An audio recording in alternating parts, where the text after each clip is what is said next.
Back to news. మాజీ మంత్రి గుడివాడ అమర్నాథ్ మాట్లాడుతున్నారు. లైవ్ లో చూద్దాం. ఆదర్శంగా నిలిచింది ఆ రోజు మన ప్రభుత్వం.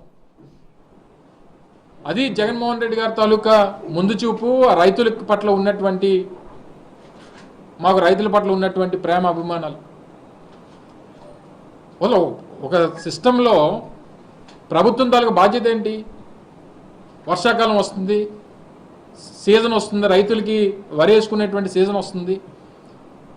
ఆయా గ్రామాల్లో ఎంత అవసరం ఉంటుంది, ఏం అవసరం ఉంటుంది, దానికి ఎంత ప్రభుత్వం ప్రొక్యూర్ చేయాలి, వారికి ఎంత అందుబాటులో తీసుకురావాలనేటువంటి మినిమం బాధ్యత తీసుకోకపోతే దేనికి ప్రభుత్వం? ఎందుకు వాళ్ళు దేనికోసం పనిచేస్తుంది ప్రభుత్వం?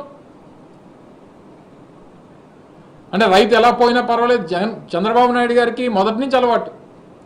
వ్యవసాయం దండగా అనేటువంటి వ్యక్తి చంద్రబాబు నాయుడు గారు. అది ఆయన పాలసీ. అది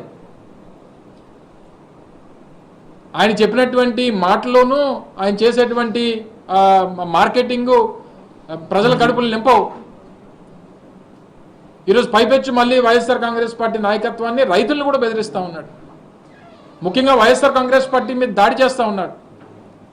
మీరు చేస్తున్నటువంటి దాడి, చంద్రబాబు నాయుడు గారు మీరు చేస్తున్నటువంటి దాడి వైఎస్ఆర్ కాంగ్రెస్ పార్టీ మీద కాదు, మీరు చేస్తున్నటువంటి దాడి రైతుల మీద చేస్తున్నటువంటి దాడి అని చెప్పి సందర్భంగా తెలియజేస్తూ ఉన్నాం. ఉదాహరణకి నిన్న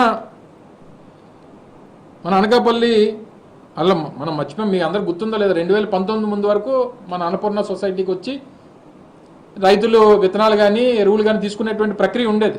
మీరు ఎప్పుడైనా 5 సంవత్సరాల్లో మీరు అన్నపూర్ణ మన పిఎస్ఎస్కి వచ్చి తీసుకున్నటువంటి సందర్భాలు చూసారా? ఎందుకంటే గ్రామాలకు పంపించాం, డోర్ డెలివరీ చేసాం రైతులకి, వారికి ఆ గ్రామాల్లోనే వారికి అందించేటువంటి కార్యక్రమం చేస్తాం. ఇది నిన్నటి పరిస్థితి అన్నపూర్ణ బ్యాంక్ దగ్గర, సొసైటీ దగ్గర నిన్నటి పరిస్థితి. రైతులు రాత్రి 10 గంటలకి, ఇది రాత్రి 10 గంటలకి రైతులు పడుతున్నటువంటి కష్టాలు ఇవి చూడండి. పాపం చిన్న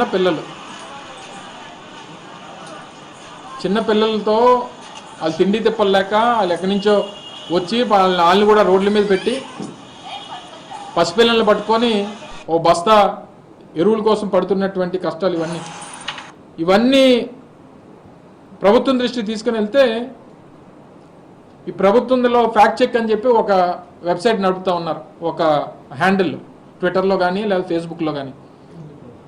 దాంట్లో ఇది ఎన్ని గంటలకు పెట్టారో తెలియదు, కానీ మనం ప్రభుత్వం దృష్టికి తీసుకురావాలనే ఉద్దేశంతో మనం బయట తీసుకొస్తే ఇది అంతా అబద్ధం అని చెప్పి, ఇది ఫ్యాక్ట్ చెక్, ఇది ఫేక్ అని చెప్పి దీని మీద ఒక ఇది నడిపారు. ఫేక్ అని చెప్పి మళ్ళీ చెప్పి, ఇది ఓపెన్ అవ్వట్లేదు యాక్చువల్గా, ఇది డిలీట్ చేస్తారు వాళ్ళు. ఇది ఫేక్ అని చెప్పి పెట్టినటువంటిది, పెట్టిన గంటలో తీస్తారు మళ్ళీ, పెట్టిన గంటలోనే. ఎందుకంటే నిజమని తెలిసింది, ఎక్కడ బొమ్రాంగ్ అవుద్ది అనేటువంటి భయంతో మళ్ళీ దాన్ని డిలీట్ చేస్తారు. ఇది ప్రభుత్వం తాలూకు చిత్తశుద్ధి. ఇది అంటే ప్రతిపక్షంగా కానీ ప్రజలు కానీ ప్రభుత్వాన్ని ప్రశ్నించడానికి వీల్లేదు, ప్రభుత్వం తాలూకు తప్పిదాలని వారి దృష్టికి తీసుకురావడానికి వీల్లేదు, ఎవరు క్వశ్చన్ చేయడానికి వీల్లేదు, ఎవరు వారి బాధలు చెప్పుకోవడానికి వీల్లేదు. ఎవరన్నా ఏదన్నా చెప్తేనేమో వాళ్ళ మీద ఎదురుదాడి చేసేటువంటి